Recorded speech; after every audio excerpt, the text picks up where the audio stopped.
So is the president losing Republicans? No. Look, this is still Donald Trump's Republican Party, and we can see it here. It's like a rock, to quote Bob Seger. I mean, take a look here. Republicans who approve of Trump. 6 months ago, it was 87%.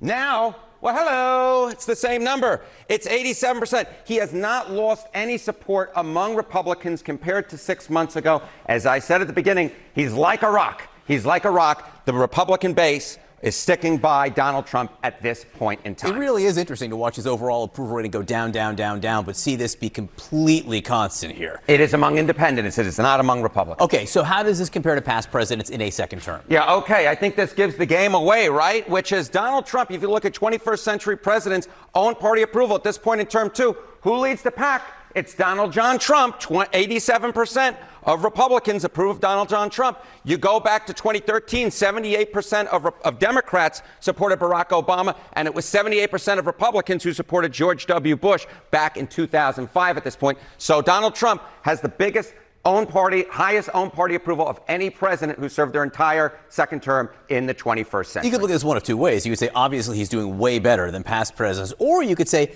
there is still room to settle. If there is a reversion to the mean here, if that does fall further, that could chip into his overall approval rating. Okay, Marjorie Taylor Greene resigning from Congress in January. One of the concerns is that Donald Trump backed someone in a primary against her. How has Donald Trump done in his congressional endorsements? You know, when you go up against Donald Trump, you're going up against a buzzsaw, because Donald Trump's endorsement record is, it's hard to find anyone else who beats it. Times Trump endorsees won GOP primaries. In 2020, it was 98%. 2022, it was 95%. In 2024, it was 96%. And I will note, the majority of times that Donald Trump backed a challenger to an incumbent like Marjorie Taylor Greene, that challenger won a majority of the time. The bottom line is this. There was a real reason why Marjorie Taylor Greene decided, you know what, it's not worth the fight, because more times than not, when you go up against Donald Trump in a Republican primary, you lose. Not just more times than not, almost all times. Almost all of the times, yes. Based on these. All right,